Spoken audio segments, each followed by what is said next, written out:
Today, we're going to talk about something that many applicants underestimate, but IRCC officers take extremely seriously: applicant intent. In my work, I often hear people say, "My documents are perfect," or "I meet all the requirements, so approval should be guaranteed." Unfortunately, that's not how IRCC decision-making works in reality. Intent is assessed separately from eligibility. You can meet every technical requirement and still be refused if the officer is not convinced by your intent. Officers are trained to ask one core question: does this applicant genuinely intend to follow the purpose of the program they are applying for? Once you understand that question, you start preparing applications very differently and much more strategically. Applicant intent is not about what you claim in one sentence. Anyone can write, "I intend to return home," or "I plan to study seriously." IRCC officers know that, and that's exactly why they don't rely on statements alone. Instead, they look at your actions, your history, and your future plan as a whole. For example, if someone claims they are a temporary visitor but quits their job, sells their property, and moves their entire family timeline around the trip, that raises questions. Intent is built when your story, documents, and life choices all point in the same direction. IRCC's job is not just to approve people who qualify, it is also to protect the integrity of Canada's immigration system. That means officers are constantly thinking about risk. They ask questions like, is this person using the correct program? Are they likely to respect the conditions of their status? Is there a mismatch between what they applied for and what they actually plan to do? This risk-based thinking is especially strong in visitor visas, study permits, and dual intent cases where future intentions are harder to verify. Many applicants imagine officers ticking boxes on a checklist. In reality, intent assessment does not work that way. There is no score for intent. Instead, officers read the application as a complete story. They look at how the background leads to the current application and how the current application leads to the future plan. If the story flows naturally, intent feels believable. If the story feels patched together or contradictory, concern appears, even if no single document is technically wrong. Consistency is usually the very first test an application faces. Officers compare your forms, letters, resumes, and supporting documents line by line. For example, if your form says you worked full-time, but your reference letter suggests part-time duties, that inconsistency matters. If your explanation letter says one thing and your timeline suggests another, that matters too. Even small contradictions can create doubt, and once doubt exists, officers tend to interpret the rest of the application more cautiously. IRCC officers do not expect your life plan to be perfect or linear. People change careers, they go back to school, they change countries. That is normal. What officers expect is explanation. If someone with a strong professional background suddenly applies for an unrelated program, the officer wants to understand why.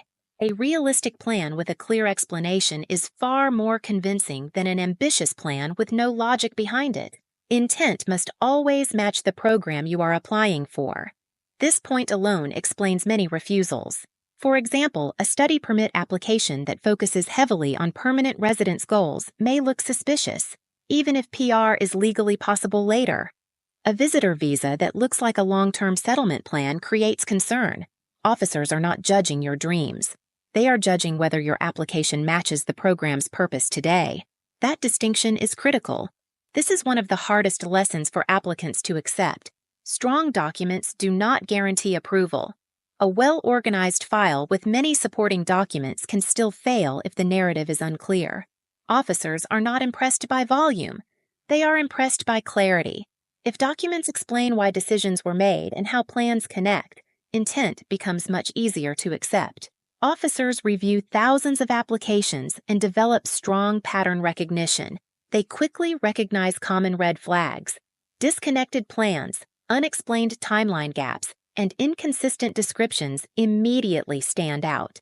Generic explanation letters are another warning sign. They often suggest the applicant doesn't truly understand their own case. Red flags don't always lead to refusal, but they trigger deeper scrutiny, and deeper scrutiny increases risk.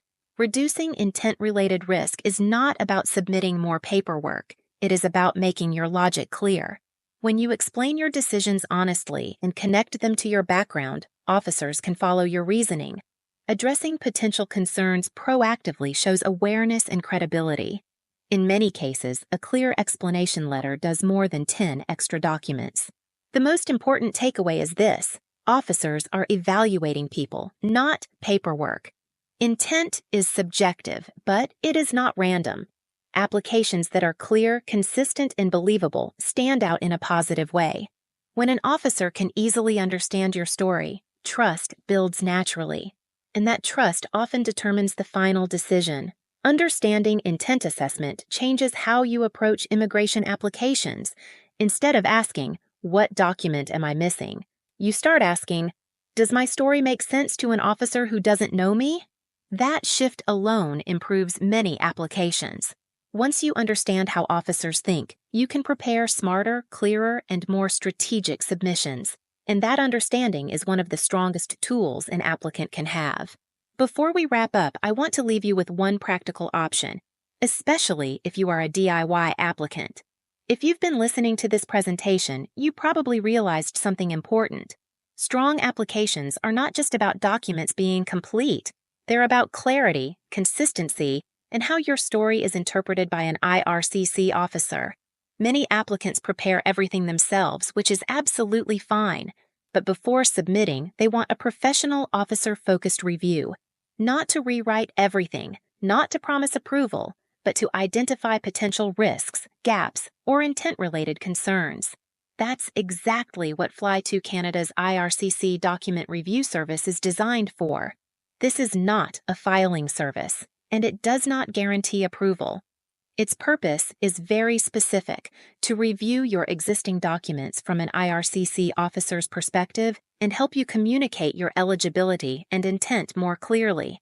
If your application is mostly ready and you want a second set of trained eyes before submission, you can scan the QR code on the screen or click the link in the description to learn more. Sometimes, a clear explanation or a small adjustment makes a big difference, not because the application was weak, but because clarity matters. Thank you for watching, and I'll see you in the next video.